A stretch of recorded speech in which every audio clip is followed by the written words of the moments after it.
Hi, and welcome back. Today we are going to be reading a classic called Black Beauty.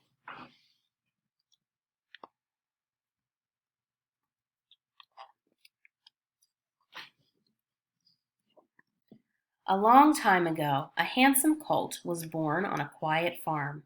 His coat was a beautiful, shiny black, except for one white foot and a white star on his forehead.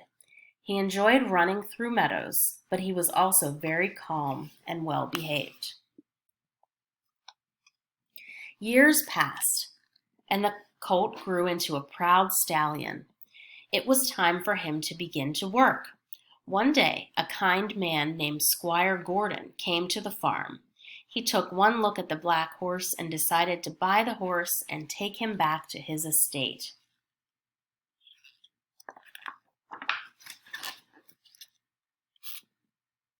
Before he left the farm, the horse was taught how to wear a saddle and how to carry a rider. It was then time for his very first pair of horseshoes. He was proud and excited.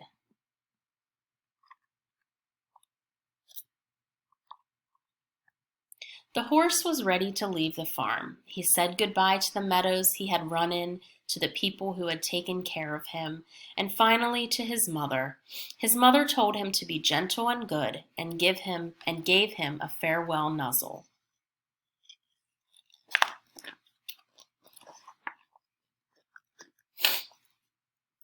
The horse's new home was a beautiful manor, where he was taken care of by John, the welcoming stable master.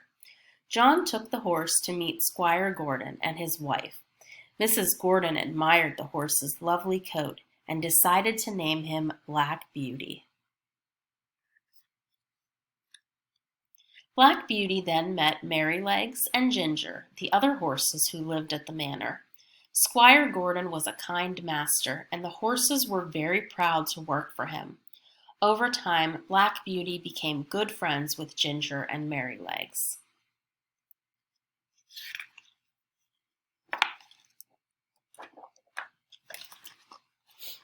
A few years later, John woke Black Beauty in the middle of the night.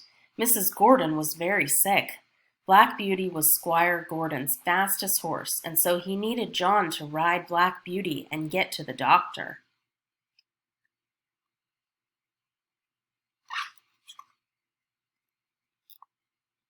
Worried for his mistress, Black Beauty galloped by the light of the moon as fast as he could. He had never galloped so long and so hard in his life.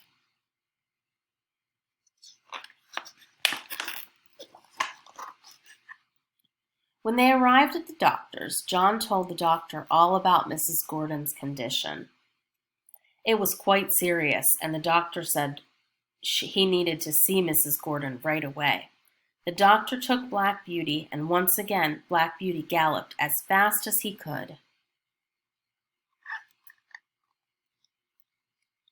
Black Beauty was proud to have helped his mistress, but the next day he was exhausted. Squire Gordon thanked Black Beauty for working so hard, and Black Beauty rested for a whole week. Tom, a stable boy who was very fond of Black Beauty, took good care of him.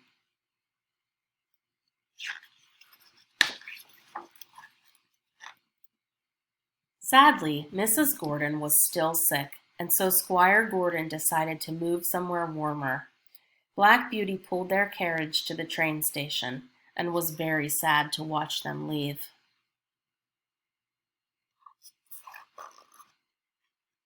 Black Beauty and Ginger were sold to an old woman who was not nearly as nice as the Gordons. She did not trust her horses, and so she made sure their reins were as short as possible.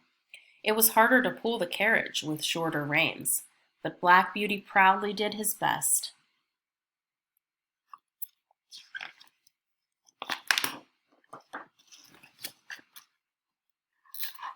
Unfortunately, one day while pulling the carriage, Ginger stumbled, and because their reins were so short, she snapped one. The old woman was furious and decided to sell Ginger and Black Beauty once more. Black Beauty found himself at a horse sale. Men came by and examined each horse. Black Beauty stood tall, looking as strong as ever. Soon a businessman came by. He had some goods he needed moved, and no horse to do it.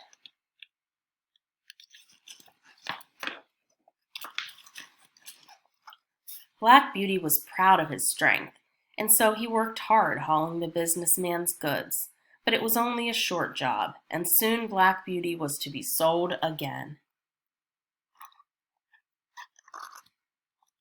At the next horse sale, Black Beauty caught the eye of a kind man named Jerry.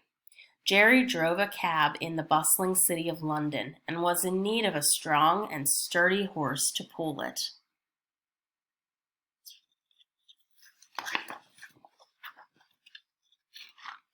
Over time, Black Beauty became one of the city's best cab horses.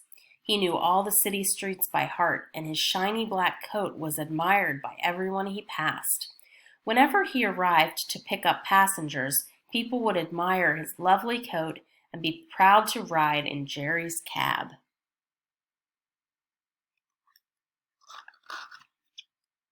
Jerry treated Black Beauty with love and kindness, and his family adored Black Beauty. Jerry always made sure to rest between long journeys and never worked Black Beauty too hard. Jerry's children helped take care of Black Beauty too, feeding him sweet apples and brushing his coat.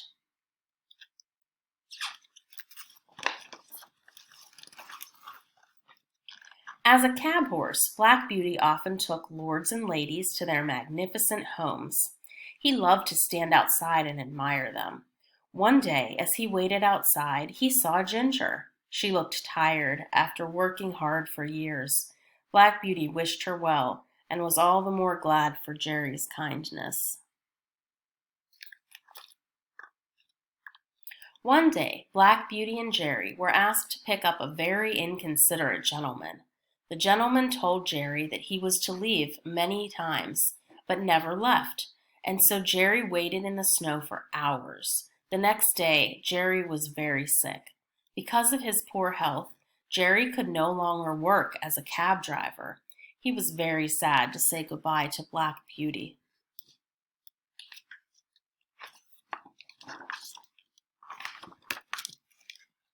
Black Beauty's next owner worked him very hard. His owner loaded more than he could fit in a cart and whipped Black Beauty if he stumbled and made anything fall out. Eventually, even strong and proud Black Beauty could not work so hard, and he was again put up for sale. Standing at the horse sale, Black Beauty saw a familiar face. It was Tom, the young stable boy who had worked for Squire Gordon many years ago. He was all grown up with a family and farm of his very own.